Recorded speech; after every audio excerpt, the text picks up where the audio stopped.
Comment on change ça? Arrête de dire que tu vas le faire, puis fais-le.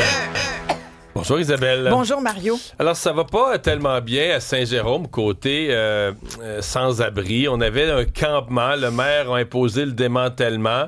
Et là, ce matin, la manchette, c'est que c'est à l'hôpital. Ils sont pris avec des personnes itinérantes. Là. Oui, c'est à l'urgence même de l'hôpital de Saint-Jérôme qui est devenu le lieu du dernier recours, de la dernière chance pour beaucoup d'itinérants. On parle d'au moins une vingtaine là, qui se relaieraient à l'urgence. Certains, malheureusement, tu sais, le genre d'itinérance dont on dit qu'elle n'est pas la majorité, mais malheureusement, à Saint-Jérôme, il semble que ça soit beaucoup de gens intoxiqués, beaucoup de gens désorganisés qui ont des enjeux importants de santé mentale. Les patients de l'urgence, les gens qui attendent d'aller au triage, puis c'est des gens d'ailleurs, ces itinérants-là apparemment ne se font même pas trier. C'est la police qui les amène là de par la nouvelle directive municipale. Ils les amènent là parce qu'il n'y a pas d'autre endroit, il n'y a plus d'autres refuges. Et moi, je pense que c'est pas une bonne idée que les urgences deviennent des refuges.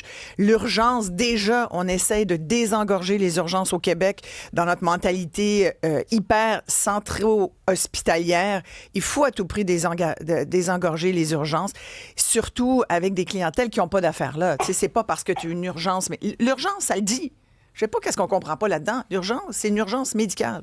Si c'est des enjeux d'itinérance, faisons un lieu à la rigueur à l'hôpital. Je pense que, toi, si je compare un peu ce qui se fait à Montréal avec la politique de la nouvelle mairesse, j'ai l'impression quand même, puis là, tu sais, il y a beaucoup de choses qui se font à Montréal. Là, ça va faire bientôt un mois là, que Soraya Martinez-Ferrada est là, que Claude Pinard est là, qui est, lui, en charge du dossier itinérance. Puis c'est pas tout à fait les mêmes choses qui se font. Il y a comme une espèce de stratégie plus globale à Montréal qui, je pense, peut être un modèle.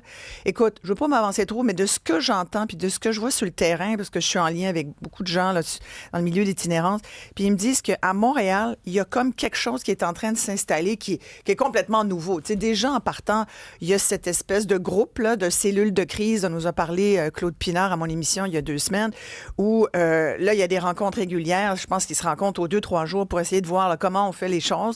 Soraya Martinez-Ferrada... Mais là, on mise sur les haltes chaleur dans l'immédiat. Soraya Martinez-Ferrada disait des haltes chaleur, des haltes chaleur, on va en mettre un petit peu partout à Montréal. Elle rappelle qu'il faut être tolérant. Là. Si on les voit autant à l'hôpital, c'est donc qu'il manque de place, il manque de ressources, ils ne savent plus où aller. Saint-Jérôme, il n'y a pas de métro. Tu sais, les lieux là, où il fait chaud, où tu peux te réchauffer, il n'y en a pas 1 million. Là. Non, puis à Montréal, les haltes chaleur, tu vois, par exemple, j'étais à l'Hôtel-Dieu hier, qui va être une halte chaleur. Bien, il y a beaucoup, on sait ce qui s'est passé avec l'Hôtel-Dieu de Montréal. Là. C'est un hôpital quasi vide. Là. Moi, je vais là en physiatrie, mais je vais te dire, mon physiatre, chaque fois, je dis, mon Dieu, pauvre vous, travaillez dans un hôpital qui a l'air d'une affaire de l'après-guerre. Tu comprends? C'est terrible, les conditions. Là. C'est pas joli. Le ménage est à peine fait. C'est glauque. C'est très glauque.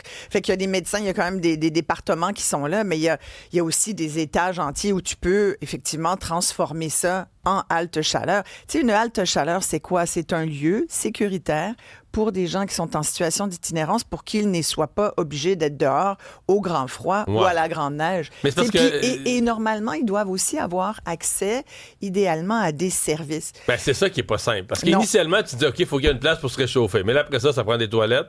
Ouais. Là, ça prend une place pour se laver. Ça prend du monde pour les gérer. Pour qu'il y ait de la sécurité. Pour qu'il y ait... faut des gardiens de sécurité. Mais il faut des travailleurs sociaux.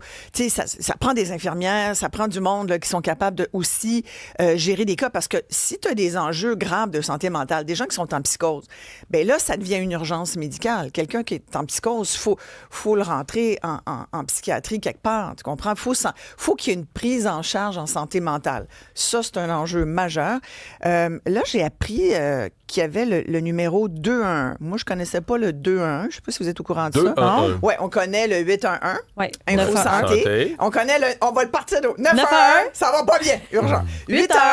Ça, c'est Info santé. 311, c'est la ville. 311, c'est pour tout ce qui touche le municipal. Et 211, ça, c'est si vous voyez quelqu'un ou que vous-même, vous avez besoin d'une intervention sociale.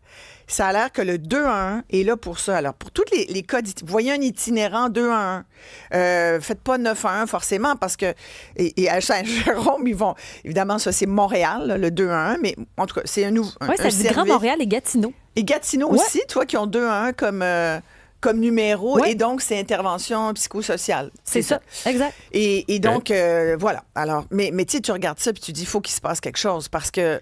Puis l'autre chose aussi, il semble, tu sais, à Montréal, quand je dis, là, on essaye d'organiser les choses, il y a toujours le fait que il faut absolument sortir ces gens de la rue. Parce que là, on est dans l'urgence. On veut les sortir pour pas qu'ils meurent dehors, mais il faut leur trouver un logement. Il y a des propositions sur la messagerie texte. Il y en a qui parlent des églises dans les villes et les arénas. Tout à fait. Les églises, à Montréal, on fait ça. Il y a toute une liste d'églises. Là, je vérifiais ce matin. Saint-Étienne, ici et là. Mais excusez-moi, je reviens à mon problème plate.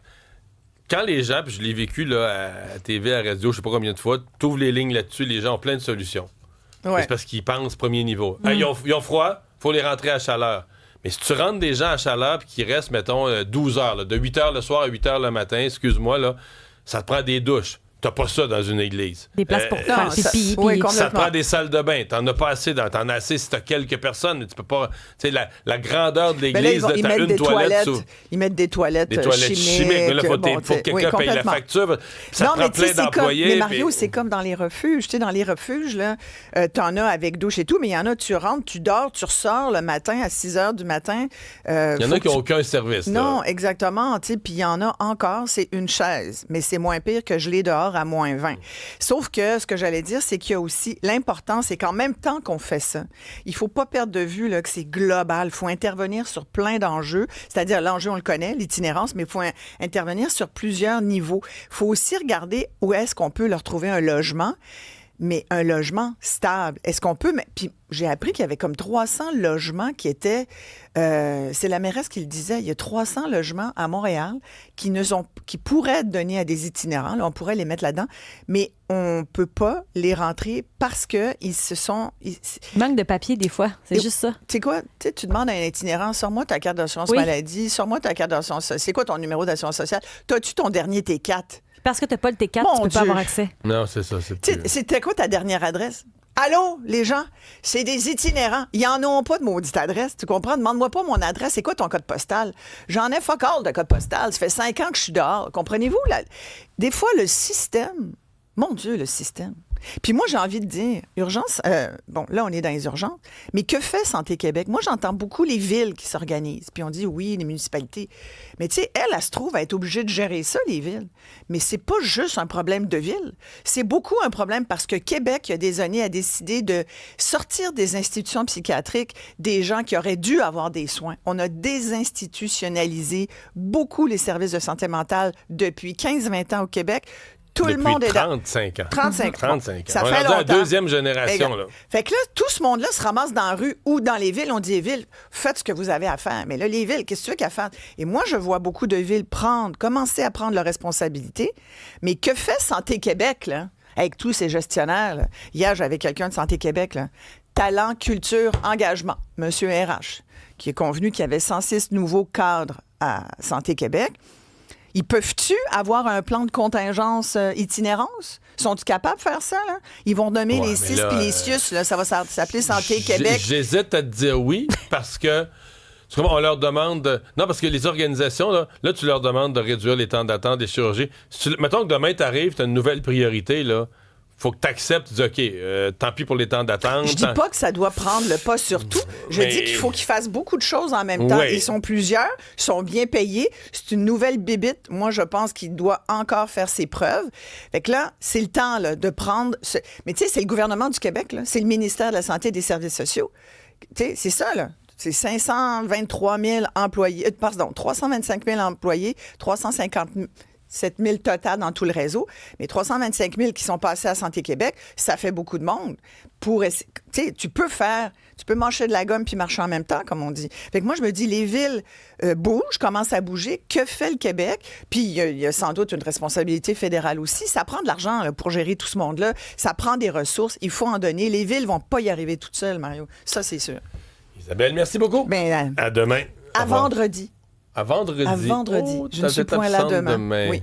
Vendredi pour notre dernière de 2025. On se déguise-tu en Mère Noël, on fait des étoiles puis en Père Noël? Quelque chose. Toi, t'es-tu en Père Noël? Non. Un chandail lait de Noël, quelque chose. Là. On va y patenter quelque chose. Je pourrais me laisser pousser la barbe, elle va être blanche.